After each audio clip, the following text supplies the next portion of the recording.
எல்லாருக்கும் வணக்கம். இந்த நாளில் கூட வேதத்திலிருந்து ஒரு வசனத்தை வாசித்து 1000 வருஷ அரசாட்சி குறித்து யோசிப்போம்.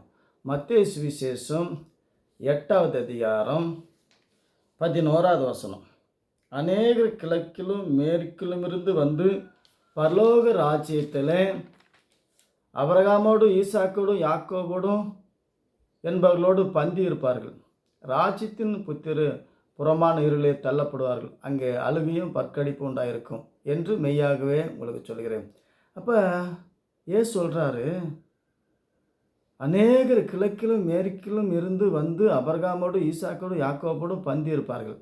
இது பரலோக ராஜ்யத்தில்.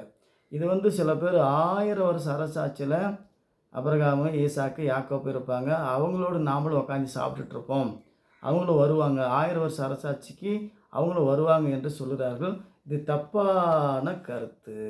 ஆகவே பரிசுத்தவான்கள், பழைய ஏற்பாட்டு பரிசுத்தவான்களாக என்ன செஞ்சாங்கன்னு சொல்லி மத்தேயு சுவிசேஷம் 27வது அதிகாரம் 52 53வது வசனத்தில் கல்லறை திறந்து நித்திரை அடைந்திருந்த அநேக பரிசுத்தவானுடைய சரீரம் எழுந்திருந்தது.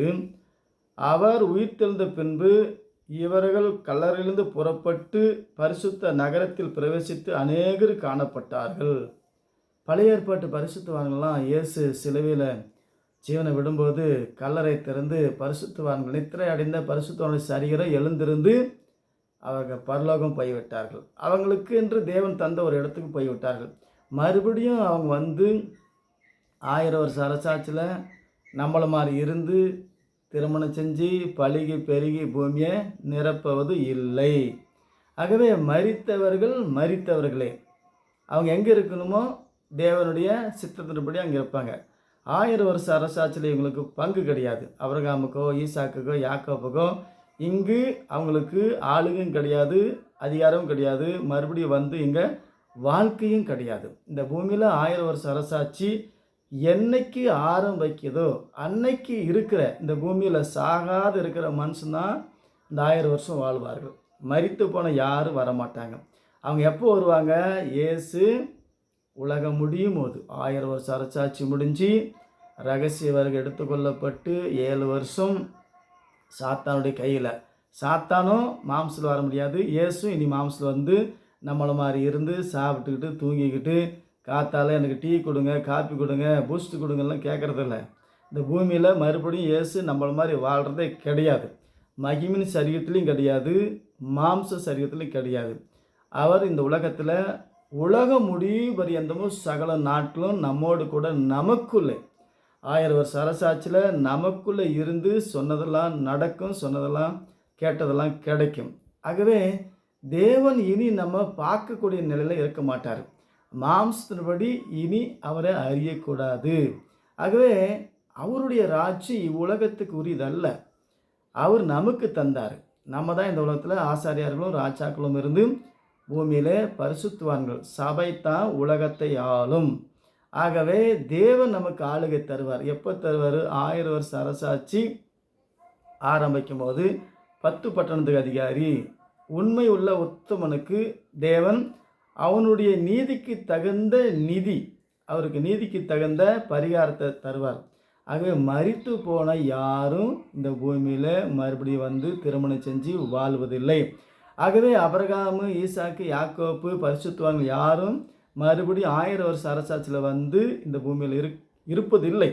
ஆகவே பூமியில் இருக்கிற நம்ம தான் இருக்க போகிறோம். அதை நம்ம விளங்கிக் கொள்வோம். கர்த்தர் உதவி செய்வார். தேவனுடைய வாக்குத்தத்தை வாசித்து யோசித்து விசுவாசித்து தேவனுடைய வாக்குத்தத்தை விசுவாசித்து வாழும்போது இந்த விசுவாசமானது நமக்கு வளர்ச்சி கொடுக்கும், நமக்கு ஞானத்தை கொடுக்கும். தேவனுடைய வார்த்தையை சரியாக விளங்கிக் கொள்ள பரிசுத்தாவியாகிய தேவன் தான் உதவி செய்யணும். ஆகவே 1000 வருஷ அரசாட்சியில் இந்த பூமியில் சாகாமல் இருக்கிற மனுஷனாக வாழ முடியும். செத்து போன மரித்த மற்றவர்கள் அந்த 1000 வருஷம் முடிவளவும் உயிரடையவில்லை. சிரஞ்சேதம் பண்ணப்பட்டவர்கள் என்றால் தேவனுக்காக, தேவனுடைய வார்த்தைக்காக தன்னைத்தானே தீட்டுப்படாமல், சாத்தானுடைய முத்திரையை தரிக்காமல், விக்கிரகத்தை வணங்காமல், அது முத்திரையை தரித்து கொள்ளாமல் இருந்தவர்கள் உயிர்த்து அப்படின்னு சொல்லும்போது உலக வழிபாட்டுக்கு மரித்தவர்கள். கொலேசியர்கள் நிருபம் 2:20 உலக வழிபாட்டுக்கு மரித்தவர்கள். ஆகவே சிரஞ்சேதம் பண்ணப்பட்டவர்கள். நாம் தேவனுக்காக, தேவனுடைய வார்த்தைக்காக தன்னைத்தானே சிறையாக்கி கரையாக்கி கொள்ளாமல், உலகத்தால் கரைப்படாமல், தீட்டுப்படாமல், விக்கிரகத்தை வணங்காமல், சுரூபத்தை வணங்காமல், நீதி நியாயத்திலும் வாழுகிற நம்ம தேவனுடைய பிள்ளைகள் உயிர்த்தவர்கள். ஞானஸ்தானம் பெற்ற அத்தனை பேரும் மரணத்துக்குள் அடக்கம் பண்ணப்பட்டோம். இப்போ நாம் உயிர்த்து விட்டோம். 1000 வருஷ அரசாட்சி தேவன் தரும்போது சாகா வரம், இந்த சரீரம் மறுபடியும் கழுகை போல புதுப்பிக்கப்படும். ஆகவே இந்த பூமியில் இருக்கிற நமக்குத்தான் அந்த வாழ்க்கை. இயேசு கிறிஸ்து நாமத்தை ஏற்றுக்கொண்ட நமக்குத்தான் 1000 வருஷ அரசாட்சி ஆரம்பமானால் புறஜாதிக்கு ரட்சிப்பு நிறுத்தப்படும். இப்பொழுது எப்படி 2000 வருஷம் யூதர்களுக்கு ரட்சிப்பு தடை செய்யப்பட்டுள்ளதோ, அதே போல் 1000 வருஷ அரசாட்சியில் புறஜாதிக்கு ரட்சிப்பு இல்லை.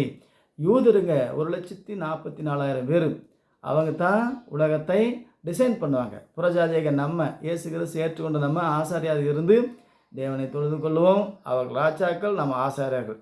தேவன் நம்மளை ராஜாக்களும் ஆசாரியாரும் ஆக்கினார் என்பதை விளங்கிக் கொள்வோம். கர்த்தர் நம்ம ஆசீர்வதிப்பா. 1000 வருஷ அரசாட்சிக்கு நாம் ஆயத்தமாகவும் தேவன் நம்ம காத்தில் தந்தால் பெரிய ஆசீர்வாதம். அது எப்போ தரணும், எப்போ தரக்கூடாது என்பது தேவனுடைய திட்டமோ சட்டமோ அவருடைய சித்தத்தின்படி நடக்கும். பரலோகத்திலே நம்முடைய சித்தம் செய்யப்படுது போல பூலோகத்திலும் செய்யப்படுவதாக அவர் சொன்ன மாதிரி செயல்பட்டு அவருடைய வாக்குத்தத்தத்தை காத்திருப்போம். கர்த்தர் உங்களை ஆசீர்வதிப்பார். மீண்டும் சந்திப்போம். வணக்கம்.